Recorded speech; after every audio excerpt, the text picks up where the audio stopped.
We're going to begin this next lesson by opening up the supplied file ChainGuard Setup 1. This file already contains a machine group and an initial toolpath group that contains no toolpaths.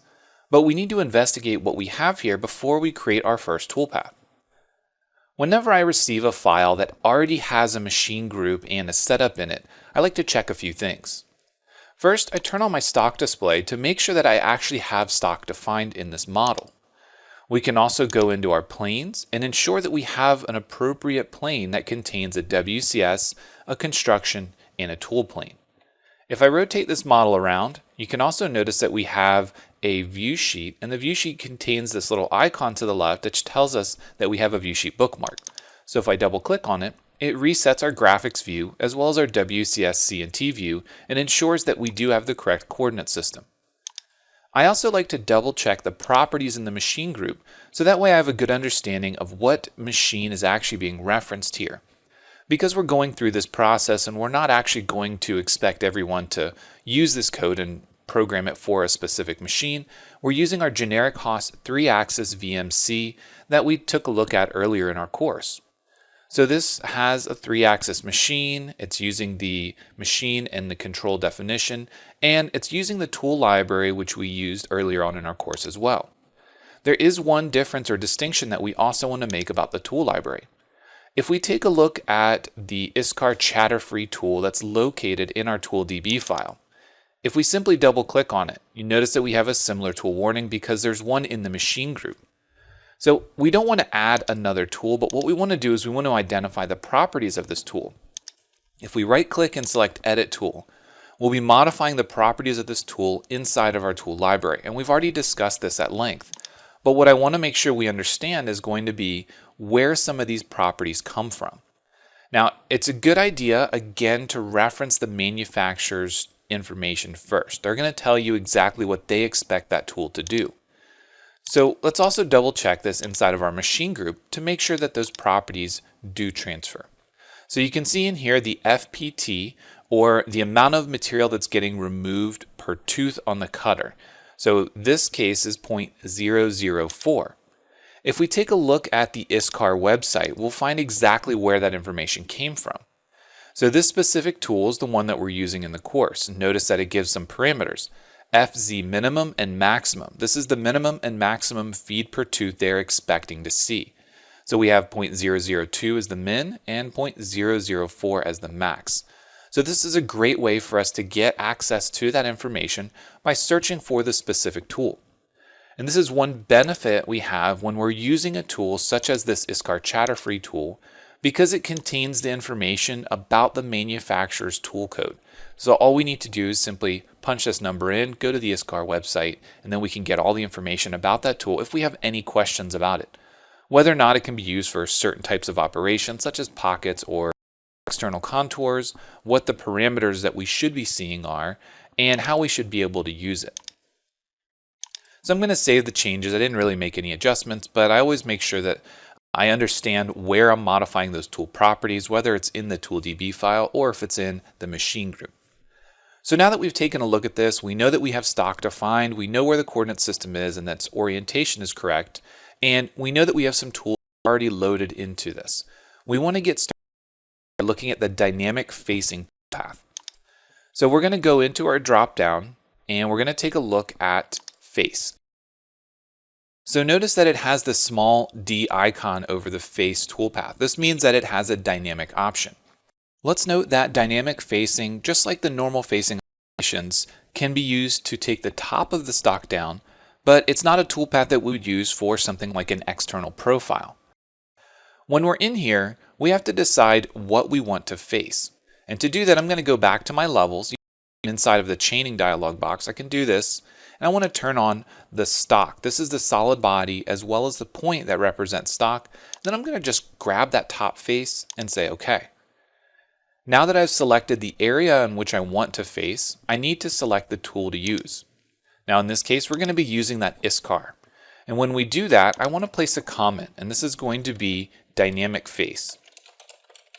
And the reason that it's going to be dynamic face is because we're going to be using the dynamic option that we have in here.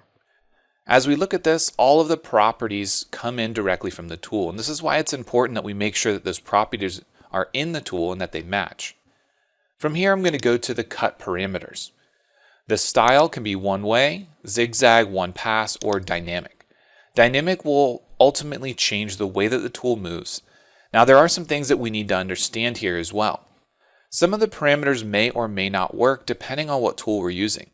In this case, we're using a 1/2 inch bull nose mill, which means that it has a flat section on the bottom, but it does have a rounded corner.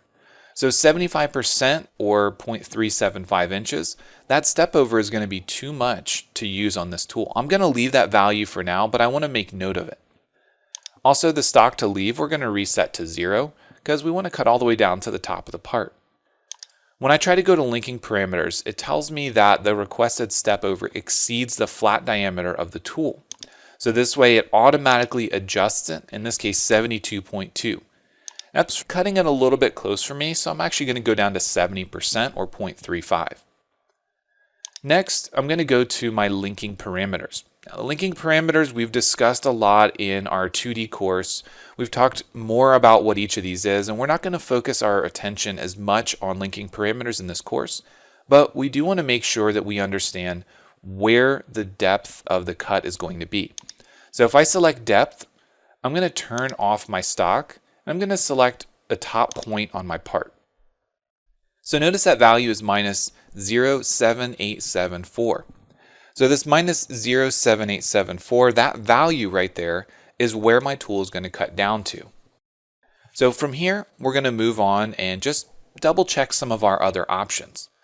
We have some arc and filter tolerances. They're not really going to be applicable to us facing this part. We have our plane section. We want to make sure that we are referencing op1 or operation 1 because that's the coordinate system that was set up for this specific orientation. Then we can also determine whether or not we want coolant on or off. We're going to be machining this entire part, or programming it rather, with no coolant. But just note that these parameters, these properties, are going to be saved with the tool, and they can also be overridden here. So right now we're going to be, again, leaving these off, but we do have the option to turn them on. We're not going to worry about can text or miscellaneous values or access control for this operation in this case, so we're going to just say OK and allow it to create the toolpath. So we can see this looks quite a bit different than we would expect a normal facing toolpath. And this is because, again, we're using this dynamic operation. We're keeping a consistent chip load.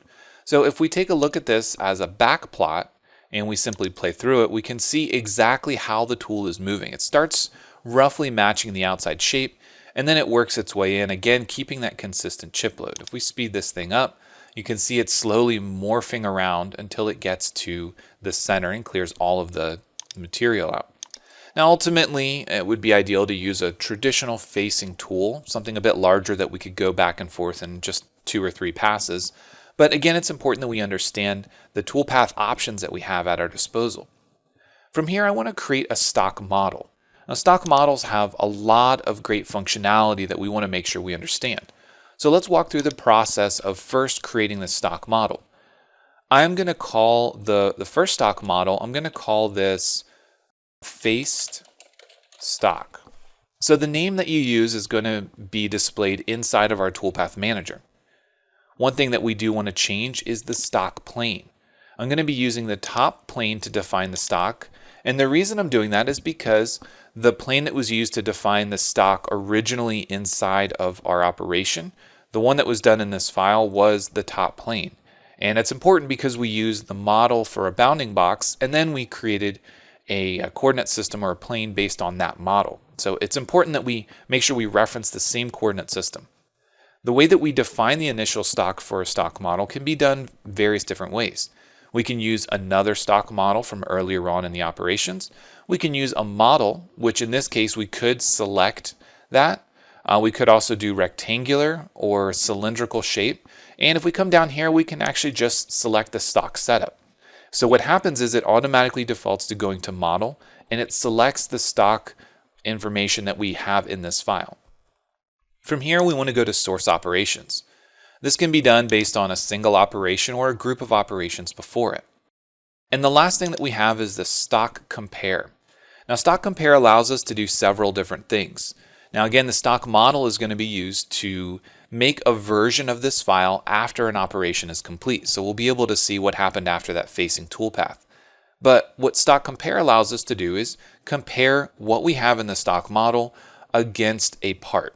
So when we get to the end of an operation, or let's say we focus in on a specific pocket, we want to see what material's left. We can use this option, and that way we can compare those two. That's going to be an important option for us down the road because our model has square corners, but our tool is going to be leaving behind the filleted corner because we're using a bull end mill.